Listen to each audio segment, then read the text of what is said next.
জাতীয় পার্টি আসলে কখনো লুকোচুরি করেনি। বাংলাদেশে যদি ভারতের সামর্থ্য থাকতো তাহলে জাতীয় পার্টির জিএম কাদেরকে ভারত প্রধানমন্ত্রী বানাতো। আওয়ামী লীগ ভারতকে ব্যবহার করার চেষ্টা করেছে, ভারতও আওয়ামী লীগকে ব্যবহার করার চেষ্টা করেছে। বিএনপি এবং জামাত তাদের প্রধান অস্ত্র হলো একটা এন্টি ভারত সেন্টিমেন্ট, তারা সেটা সেল। জামাত যদি বাংলাদেশে সত্যিকার অর্থে রাষ্ট্র ক্ষমতা পেয়ে যায় তাহলে ভারত হবে সবচেয়ে হ্যাপিয়েস্ট কান্ট্রি। জামায়াতে ইসলামীর আমির শফিকুর রহমান গত 31 ডিসেম্বর বার্তা সংস্থা রয়টার্সকে দেয়া এক সাক্ষাৎকারে গত বছর তার বাইপাস সার্জারির পর ভারতের একজন কূটনীতিকের সঙ্গে তার বৈঠক হওয়ার কথা জানিয়েছিলেন।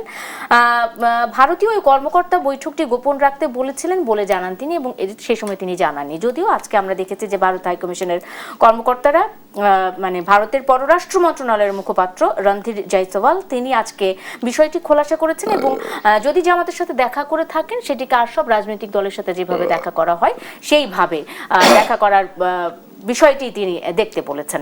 আসলে কেন এই লুকোচুরিটা কেন? এর আগেও আমরা দেখেছি যে জাতীয় পার্টি এই ধরনের লুকোচুরি করেছিল, ভারতের সাথে দেখা হয়েছে, দেখা করে এসে ভারত নিষেধ করেছে, এমনটাও কিন্তু বলা হয়েছিল। জাতীয় পার্টি আসলে কখনো লুকোচুরি করেনি। আমাদের দেশে যদি ভারতের বিশ্বস্ত বন্ধু থাকে কেউ, যেটাকে বলা হয় কৌশলগত বন্ধুত্ব, সেটা কেবলমাত্র ভারতের সাথে জাতীয় পার্টির আছে, এবং সেই এরশাদের জমানা থেকে আজ অবধি এই সম্পর্কটি কখনো টানাপোড়েন হয়নি। বাংলাদেশে যদি ভারতের সামর্থ্য থাকতো তাহলে জাতীয় পার্টির জিএম কাদেরকে ভারত প্রধানমন্ত্রী বানাতো, এটা হলো বাস্তবতা।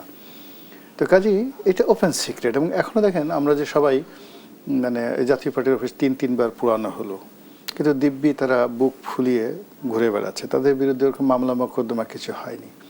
এটা সবাই জানে যে এখানে ভারতের একটা, যাকে বলা হয়, তাদের উপর একটা বিরাট আশীর্বাদ আছে। এর বাইরে যেটা সবচেয়ে বড় দুর্ভাগ্য আওয়ামী লীগের জন্য, যে আওয়ামী লীগকে বলা হয় যে ভারতের দোসর, কিন্তু প্রায় সব সময়টাতে এই সম্পর্কটা ছিল টানাপোড়েনের। আওয়ামী লীগ ভারতকে ব্যবহার করার চেষ্টা করেছে, ভারতও আওয়ামী লীগকে ব্যবহার করার চেষ্টা করেছে, কিন্তু উভয় যখন একটা ভালো পজিশনে ছিল ঠিক সেই সময়টাতে ভারত চেষ্টা করেছে বিএনপির সাথে একটা ভালো সম্পর্ক স্থাপন করার জন্য। আপনাদের মনে আছে যে 2012 সনের দিকে বা 11 সনের দিকে বেগম জিয়া ভারত গিয়েছিলেন। তো ওই সময়টাতে তাকে যে গ্র্যান্ড রিসেপশন দেওয়া হয়েছিল, ভারতের প্রধানমন্ত্রী মিস্টার মনমোহন সিং স্বয়ং এয়ারপোর্টে এসে তাকে রিসিভ করেছিলেন। তো আসলে তখন ভারত চাচ্ছিল যে প্যারালাল, আওয়ামী লীগের বাইরে প্যারালাল বিএনপির সাথে একটি সম্পর্ক স্থাপিত হোক। এইগুলো এক। 2 নম্বর হলো যে ইসলামিক দল হিসেবে কেবলমাত্র যে জামায়াতে ইসলামী তা নয়, এখানে হেফাজতে ইসলামী থেকে শুরু করে চরমোনাই যত রাজনৈতিক দলগুলো আছে প্রায় সকলের সঙ্গে ভারতও যেভাবে যোগাযোগ করে পাকিস্তানও যোগাযোগ করে। এমনকি ধরুন আওয়ামী লীগের সঙ্গে কিন্তু পাকিস্তানের একাধিক বৈঠক হয়।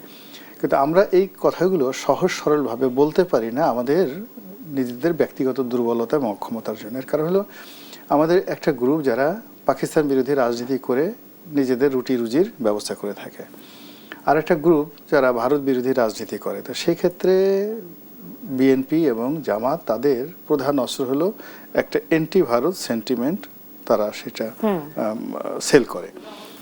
তো সেই অর্থে ভারতের রাষ্ট্রদূতের সঙ্গে বা কোনো কূটনীতিবিদদের সঙ্গে জামাতের আমিরের বৈঠক হয়েছে, এটা যদি জানাজানি হয়ে যায় তাহলে মানে জামাতের এই মুহূর্তে যে সমস্ত ইল্লু পিঙ্কুর দল রয়েছে যারা জামাতের গডফাদার, তো তাদের তার মুখ থাকে না। তো মুখ থাকে না, এই জন্য অনেক সময় জিনিসটা তারা চেপে গেছে। আর এখন যেহেতু প্রকাশিত হয়ে গেছে, এখন আর এইগুলো তারা যেভাবেই বলুক না কেন, এটাই ধ্রুব সত্য যে বাংলাদেশে বিশেষ করে যে সকল বড় বড় রাজনৈতিক দলগুলো আছে তাদের সবার সঙ্গে বাংলাদেশের সঙ্গে স্বার্থ সংশ্লিষ্ট বিশ্বের বড় বড় দেশগুলোর যে সকল কূটনৈতিক মিশন রয়েছে, যাদের ব্যবসা বাণিজ্য রয়েছে এবং আগামীতে যারা ব্যবসা করতে চায়, তারা সবাই এই রাজনৈতিক দলগুলোর সাথে যোগাযোগ করে। তারা সাংবাদিকদের সাথে যোগাযোগ করে, তারা সমাজের বিভিন্ন স্তরে যারা বড় বড় বুদ্ধিজীবী রয়েছে, এনজিও ব্যক্তি রয়েছে, গবেষণা প্রতিষ্ঠান রাখছে, এবং যেখানে টাকা পয়সা দেওয়া দরকার সেখানে। একজন লোক দেখেন যে বাংলাদেশে অনেকগুলো লোক বিশাল ভুঁড়ি নিয়ে ঘুরে বেড়ায়, তারপরে শেষে সেই বিদেশি খাবার ছাড়া কোনো কিছু খায় না, কিন্তু কার্যত তাদের কোনো আয় রোজগার নেই। এরা টাকা পায় কোথায়? এরা এই বিদেশি যারা লোকজন আছে তাদের কাছে টাকা দেয়। মাঝে মধ্যে দেখবেন যে তারা সভা করে, সেমিনার করে, বিভিন্ন গবেষণা উপস্থাপন করে, তারপরে তারা নিজেরাই নিজেদেরকে বলে অনারেবল ফেলো, অনারেবল অমুক অমুক, এই জিনিসগুলো আছে। তো এই লোকগুলো সবসময় এরা বিদেশি এজেন্ট হিসেবে কাজ করছে বাংলাদেশে, তো এটা অস্বীকার করার কোনো উপায় নেই। তো আমি, আমাদের মতো যারা লোকজন আছে তারা অনেক আগে আমরা বলছিলাম যে জামাতের সাথে, জামাত যদি বাংলাদেশে সত্যিকার অর্থে রাষ্ট্র ক্ষমতা পেয়ে যায় তাহলে ভারত হবে সবচেয়ে হ্যাপিয়েস্ট কান্ট্রি। এই কারণ হলো এই যে জামাত যে বিরোধী আছে, বিরোধী থাকার কারণে জামাতকে দিয়ে তারা যত সহজে তাদের স্বার্থের পক্ষের অনেক কাজগুলো গোপনে করিয়ে নিতে পারবে, যেটা আওয়ামী লীগের দ্বারা সম্ভব না। ওটা করতে গেলে চিৎকার শুরু হয়ে যাবে।